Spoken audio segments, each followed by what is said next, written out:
It's not a ripoff, exclaimed President Donald Trump when confronted by skeptical reporters about the latest North Atlantic Treaty Organization meeting. Perhaps you already guessed, this summit in The Hague was anything but routine. Tensions? Check. Dramatic demands? Absolutely. Surprises in diplomacy? You bet.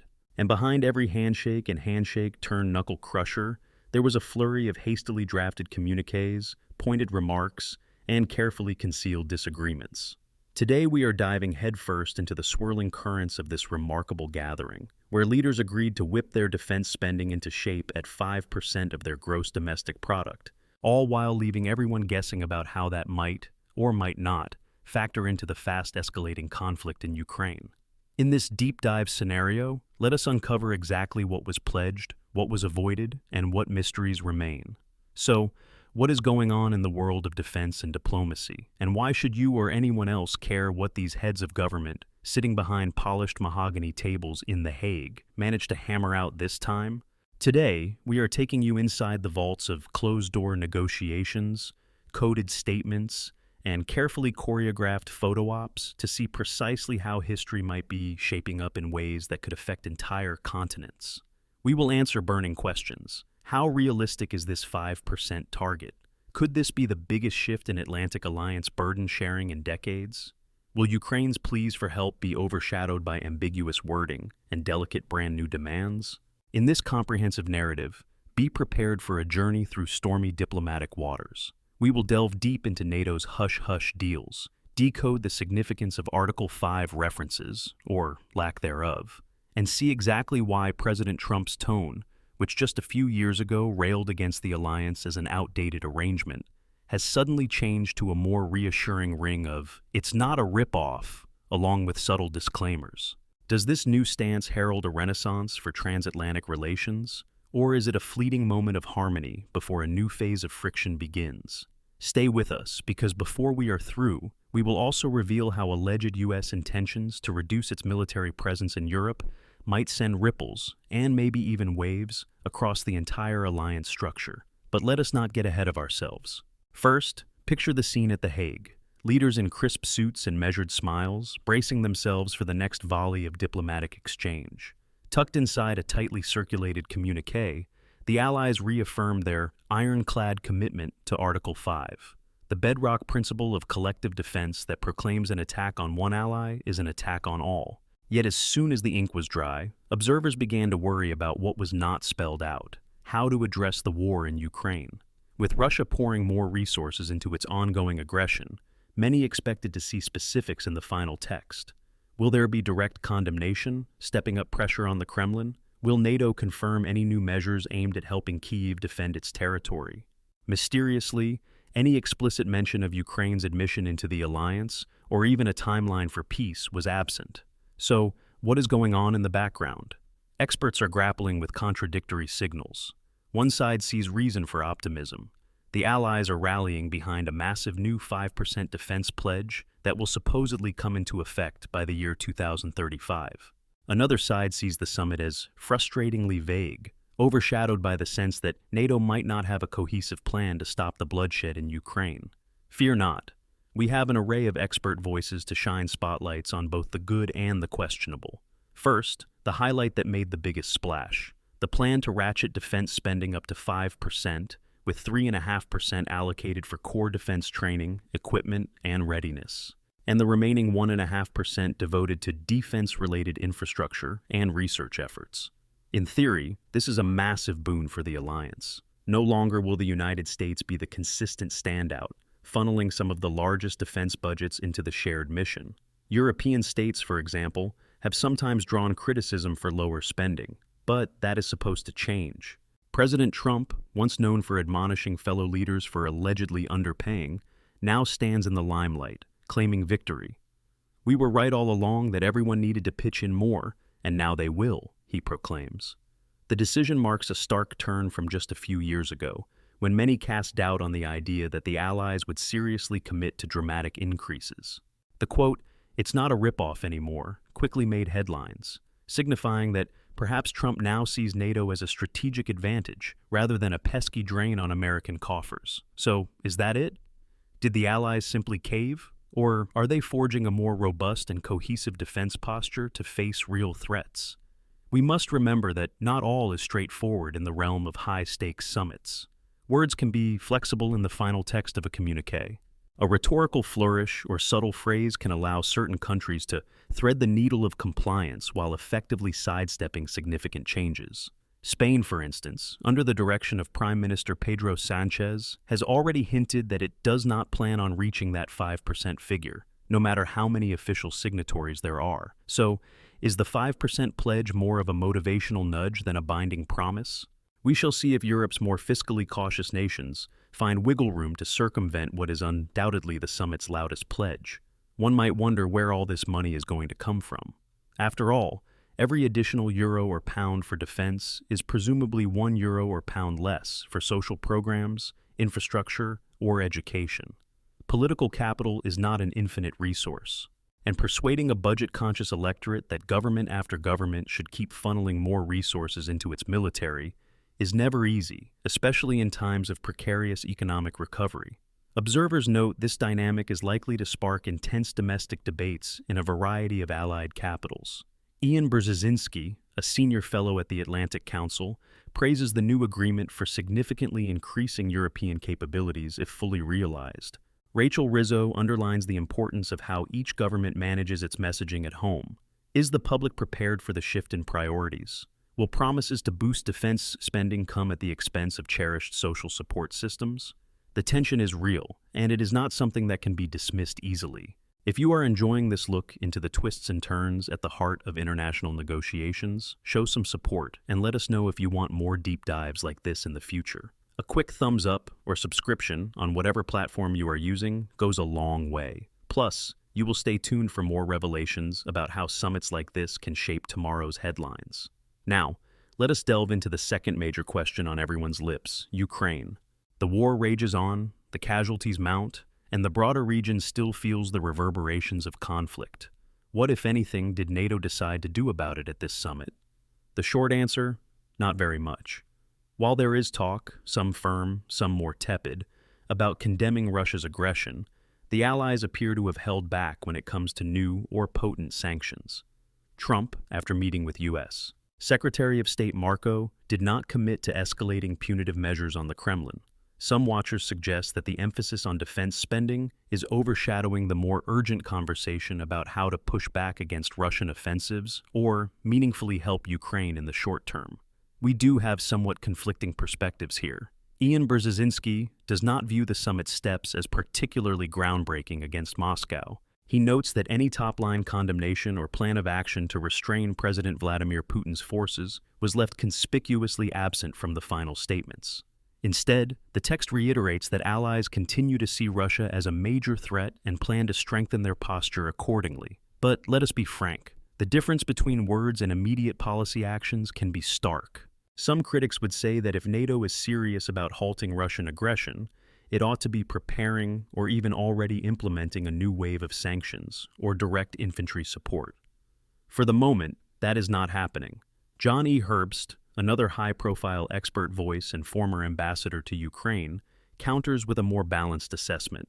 While acknowledging that no new strategy was introduced, he points out that Trump's meeting with President Volodymyr Zelensky left a door open. The U.S. president signaled a willingness, though somewhat vague, to send additional air defense support to protect Ukrainian cities.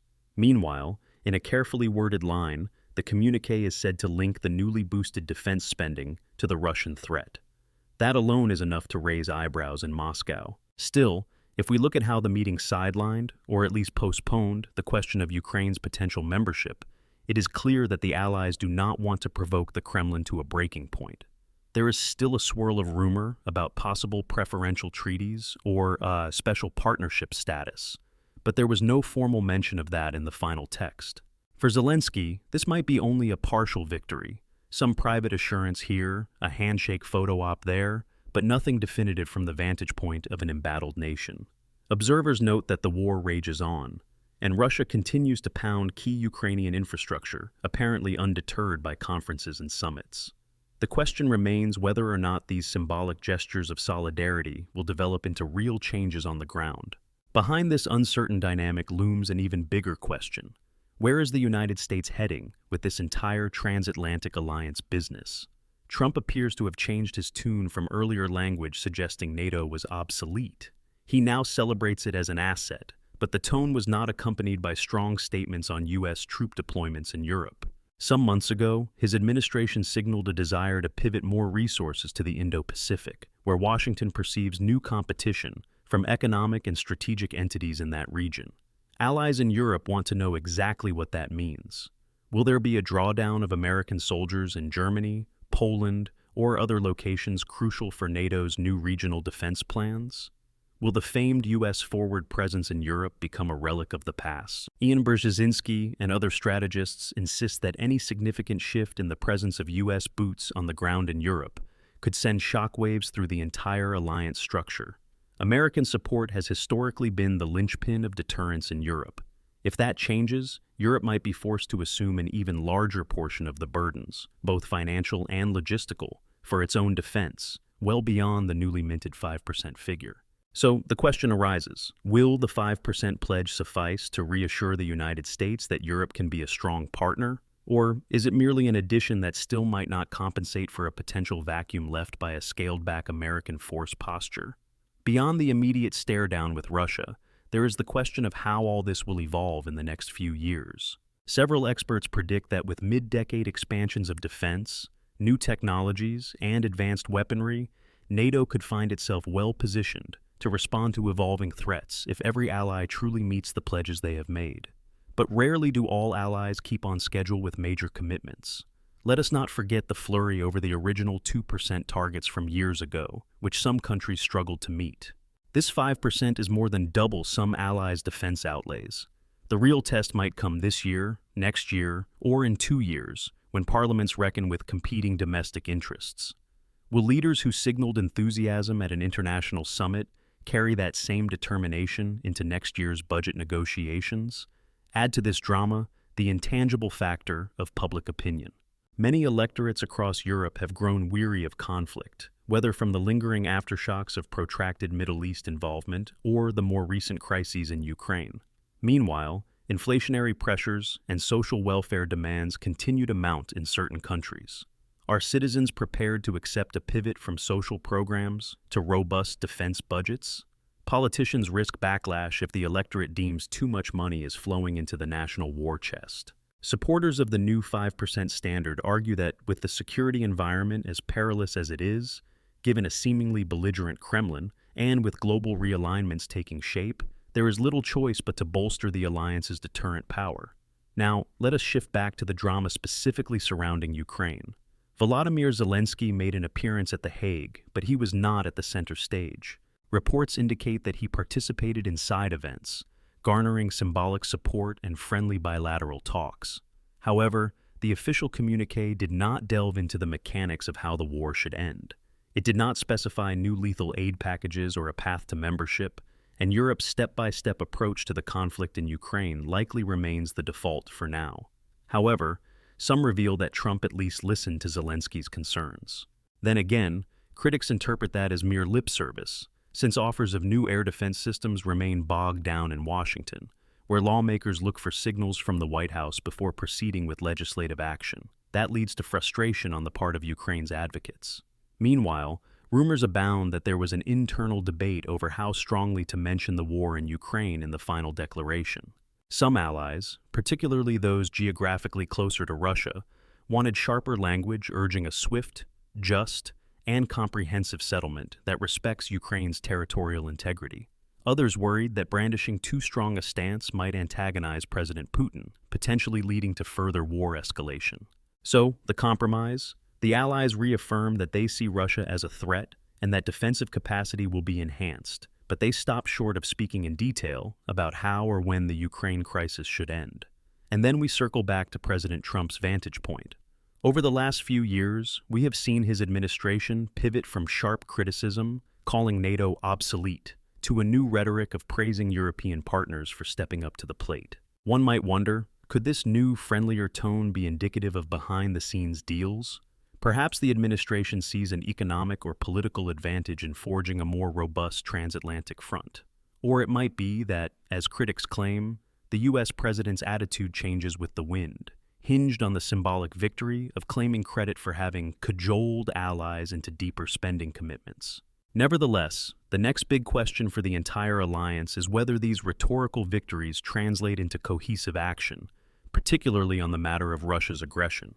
The intricacies of providing real assistance to Ukraine are not resolved by a polite handshake in The Hague. Time will tell if the summit's promises are realized before the conflict escalates further, or if the allies' complicated politics wind up leaving Ukraine in the lurch. Meanwhile, the Kremlin is undoubtedly taking note of the new defense spending vow. A Russia sanctions bill is said to be awaiting a nod from the White House. Yet it remains unclear whether that nod will ever arrive, reflecting a certain reluctance to press the Kremlin too hard, or perhaps a strategic ambiguity that Washington is employing for reasons not yet fully unveiled.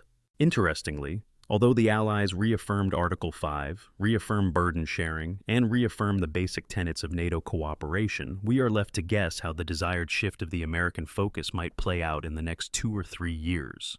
Will the planned pivot to the Indo-Pacific become the administration's dominant priority, leaving Europe to carry more weight in its own backyard when it comes to dealing with Russia? Senior defense experts say that a sizable drawdown of U.S. troops from Europe would indeed demand that European allies quickly ramp up their own readiness, training, and overall capabilities. Is that a realistic scenario, or might the 5% defense pledge be a protective measure to forestall such a drawdown? All of these puzzles swirl behind the somewhat celebratory photo ops that concluded the summit at The Hague.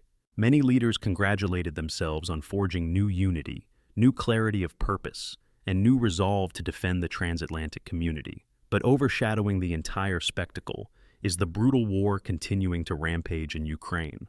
As weeks turn into months, the painful effects of intense conflict ripple far beyond Eastern Europe.